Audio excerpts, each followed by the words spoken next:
Most people think manifestation is something they do. A list of steps, a morning ritual. But what if it's not what you do? It's what you are.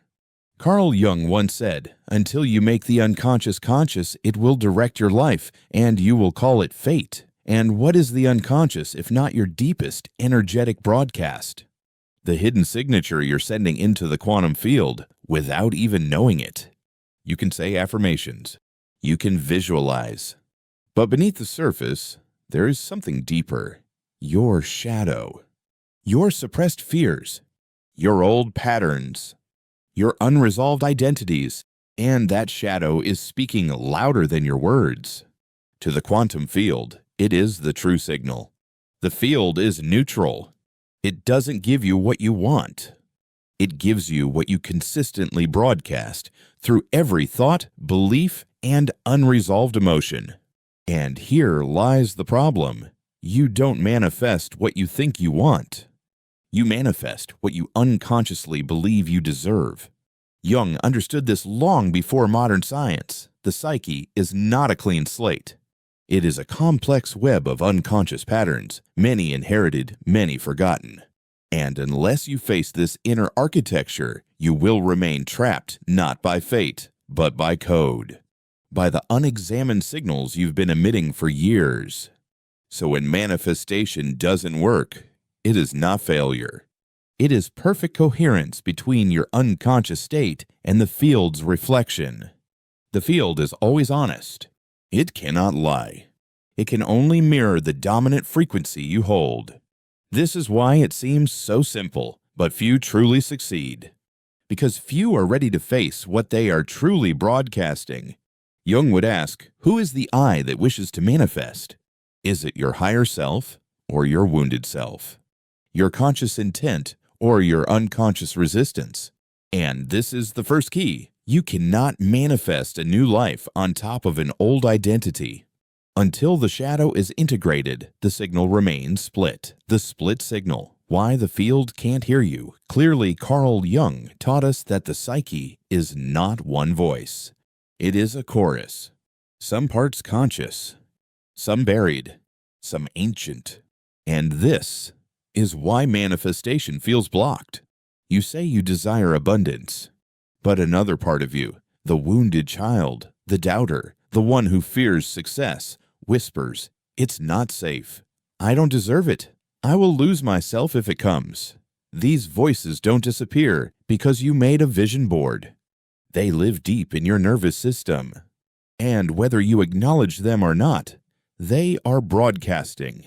In quantum terms, coherence collapses waves into reality. Incoherence keeps them unformed. If your signal is split between want and fear, between hope and shame, the field remains in superposition. Reality stays almost, never quite arriving. You are not rejected by the universe. You are receiving exactly what your dominant signal permits. The question is, who is sending the signal? Jung called this individuation, the journey of making the unconscious conscious, of integrating the fragments into wholeness. Only then does your energy become clear. Only then does the field respond. Many people try to fake coherence. Smiling, acting positive, speaking affirmations. But underneath, their body tells a different story. Tense jaw, shallow breath, old fear in the gut. And the field, like a perfect mirror, listens to the body first, not the words. So manifestation is not about more doing. It is about more becoming, more awareness, more integration, until the voices inside no longer fight but harmonize. And when they do, reality moves. You do not need more action. You need more coherence. You do not need more wanting. You need more wholeness. And here's the paradox Jung would point to. The more you chase more, the more you affirm not enough. The more you try to get, the more you anchor lack. But when you become the version of you who no longer chases, the field shifts instantly. Because now, the signal is clear. What if the only reason the field hasn't responded is because it can't hear you through the noise. In quantum physics, there is an unsettling truth.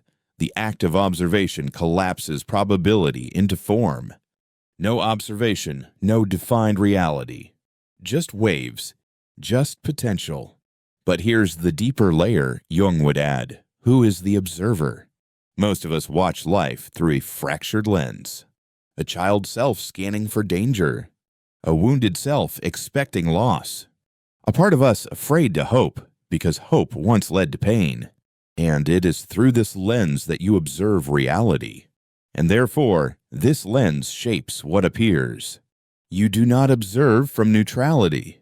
You observe from history, from belief, from expectation.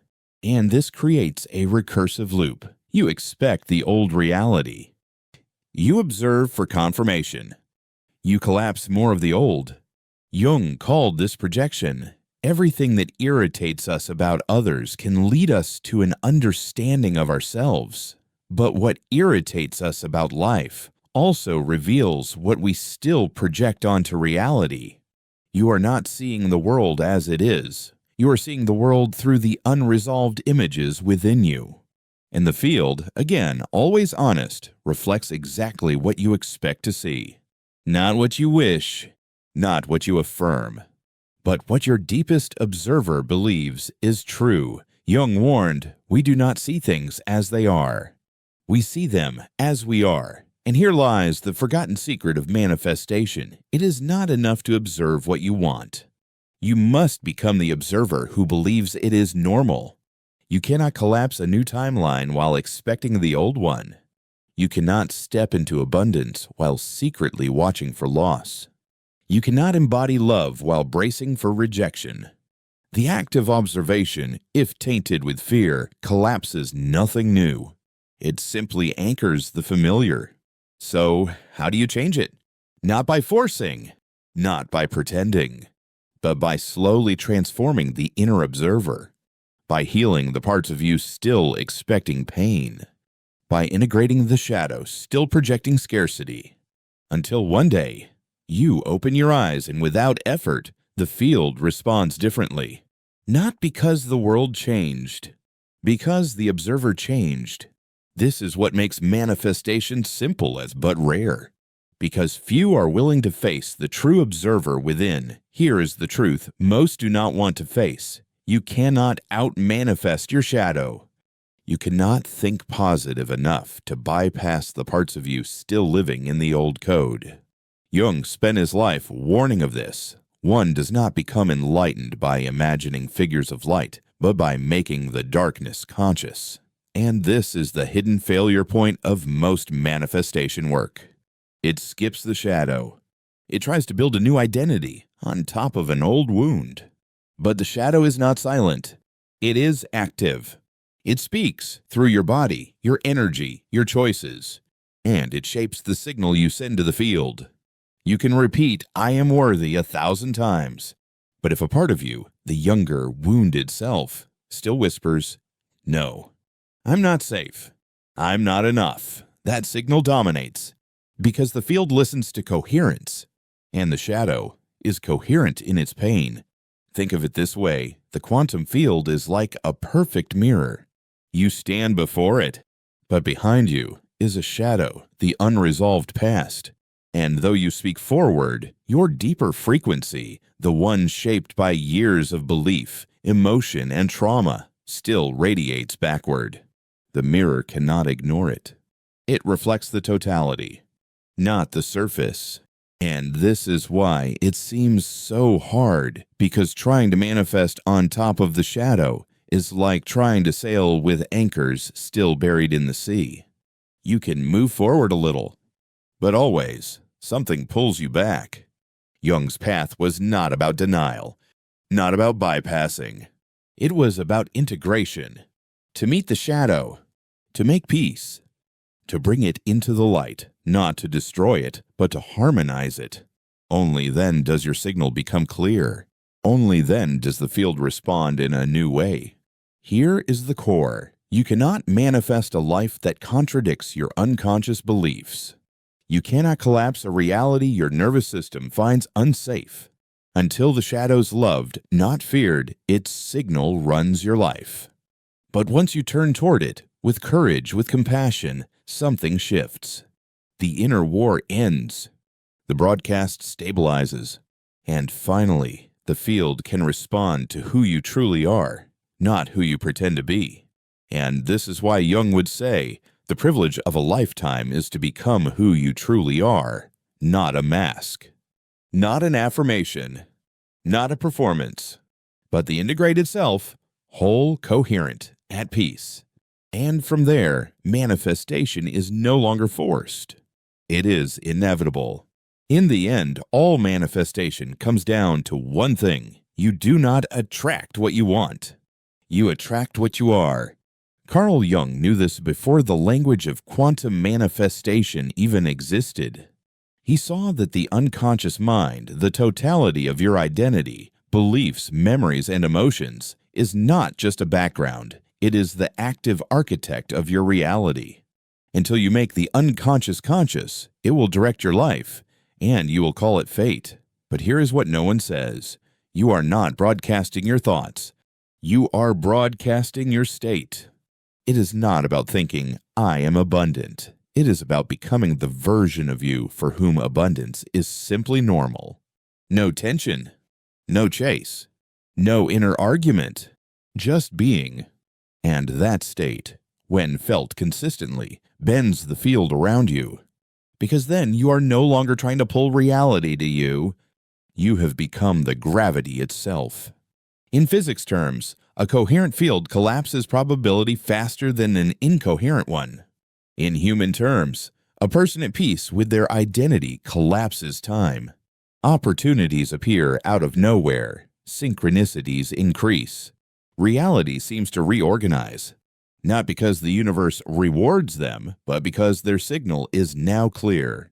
Jung's wisdom tells us, you cannot think your way into a new life.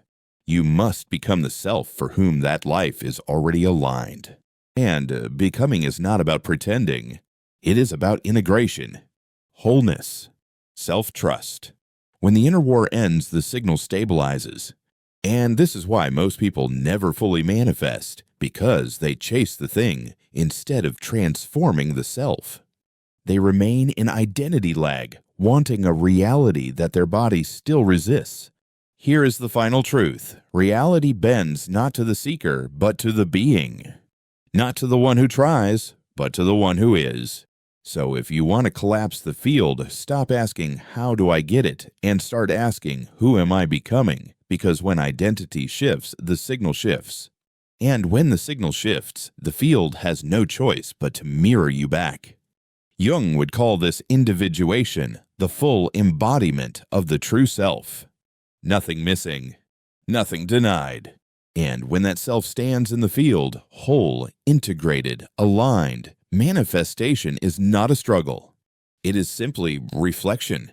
Because the quantum field is not out there, it is an extension of your own psyche, your own consciousness. When you stop trying to manipulate it and instead align with it, everything accelerates. Because the field was never the block. You were. But now you remember, because here is the deeper truth Jung pointed us toward, and that most manifestation teachings still miss. The real trap is not in your outer life. It is in the loop of self you unconsciously repeat. You are not just manifesting reality. You are manifesting you. Again and again. Same thoughts. Same emotions. Same nervous system triggers. Same core identity.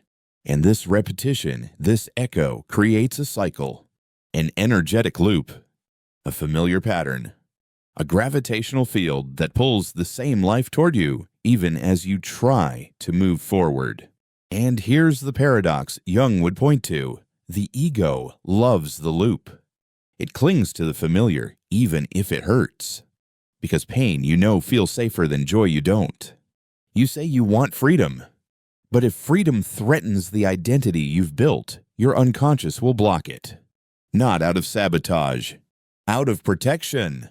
Because every new version of you means the death of the old. And the ego fears death This is why quantum manifestation is so simple and so rarely embodied, because the field does not need you to work harder. It needs you to release the loop, to stop being the one who tries and become the one who simply is. And this can only happen when you face what the loop has protected: the old fear, the old pain, the old belief that said, I am not ready. It's not safe to be seen. I will lose control. Until those layers dissolve, the loop remains, and no amount of trying will bypass it. But when the loop is seen, when the old self is grieved, when the nervous system relaxes, when the fragmented observer becomes whole, then something new happens. The cycle breaks. The field opens. The old signal fades, and the next version of you is finally free to emerge. And here, Jung would remind us, the greatest burden a child must bear is the unlived life of the parents. But for you, the greatest burden is the unlived life of the old self you still serve. It is time to release it, because the quantum field is not holding you back. You are. And the key was never out there. It was always in the loop. We like to think we can think our way into a new life, that if we just change our mindset, reality will follow. But here is what Jung would remind us, and what modern neurobiology proves. The body remembers. The nervous system stores every unresolved experience, and that memory is part of your signal. You can speak abundance. You can visualize freedom. But if your nervous system still holds fear, trauma, contraction, it will override the mind. Because the quantum field responds not to words, but to coherence. And a body in survival cannot emit a coherent field. This is why the old emotions return. This is why the same patterns show up, even when you know better. Because knowledge is not embodiment, and the body always speaks first. Jung spoke of this as the somatic unconscious, the layer of psyche that lives in the body. Until this layer is healed, your signal remains split, and the field mirrors the split. It is not personal. It is energetic truth. So the work is not more visualization. It is nervous system regulation, breath, stillness, emotional release, trauma integration. When the body calms, the field clears, and now manifestation becomes possible. Because finally, the signal is stable. One of the greatest illusions is time. We are taught to think, I am moving toward my manifestation. One day, I will arrive. But here is what both quantum physics and Jungian depth psychology reveal. There is no future. There is only now, layered with infinite potentials. Every version of you already exists in this moment. It is not something you reach. It is something you choose. But when you wait, you send the opposite signal. It is not here yet. I am separate from it. And that delay keeps you trapped. This is what Jung would call chronological ego, the false identity built on linear time. I will become. I will heal. I will one day deserve. But in the quantum field, this identity is noise, because the field responds to coherence, not calendar. The version of you who already lives the life you seek is not in the future. It is here. Now, on a different frequency. Waiting is the anchor. Presence is the bridge. You collapse time by collapsing identity. Not by forcing life forward, but by dropping the part of you still saying, I'm not ready. It's coming. No. It is or it is not. The field knows the difference. This is why so many stay stuck for years, because they anchor the future in hope, not in presence. But when you stop waiting, when you embody the signal now, the field shifts instantly. Because time was never the block. Identity was. You can know the principles. You can understand the field. You can practice every technique. But if the one doing the practice is the false self, nothing will land. Jung called this the persona, the mask we wear to survive. An identity built not on essence, but on adaptation, on approval, on protection. And most people try to manifest from the persona. The mask says, I am ready, I am powerful, I am worthy. But beneath the mask, the core self whispers, I am afraid, I am not safe to shine, I will lose myself if this arrives. And this split sabotages the signal. You cannot fool the field. You cannot pretend coherence. Because the quantum mirror reflects total frequency, not surface words. And this is why so many work for years and nothing shifts. Because the false self cannot collapse new realities. It can only loop the old ones. The persona seeks validation, not wholeness. It chases worth instead of being worth. And the field, sensing this gap, keeps the new timeline suspended. Not as punishment, but as protection. Because if the new reality landed, the false self would fracture. It is not aligned with truth. It cannot hold abundance, love, or power sustainably. So the real work is not more manifestation effort. It is shadow work. Integration. The death of the mask. This is why Jung said, the privilege of a lifetime is to become who you truly are, because only the true self sends the clear signal. Only the integrated being collapses new timelines. So the path is simple, but not easy. Let the false self die. Let the true self emerge. Then the field will follow. What if the only part of you manifesting is the very part keeping the life you want away? In the end, everything returns to one question. Are you separate from the field, or are you the field? Most people try to manipulate life, to get something from the universe, to bend the field toward their desires. But this very effort keeps them in separation. Jung saw this clearly. The ego sees itself as small, separate, incomplete. So it grasps, it chases, it strives. But the more you chase, the more you affirm, I am not yet. And the field reflects this perfectly. You don't need to chase. You need to integrate. The integrated self knows there is no out there. The field is not separate. It is an extension of you. And when you remember this, not as theory, but as being, something profound happens. The chase ends. The split dissolves. And the field collapses instantly around the new signal. Because now there is no more resistance. No more mask. No more old loop. Only coherence. Only presence. Only signal.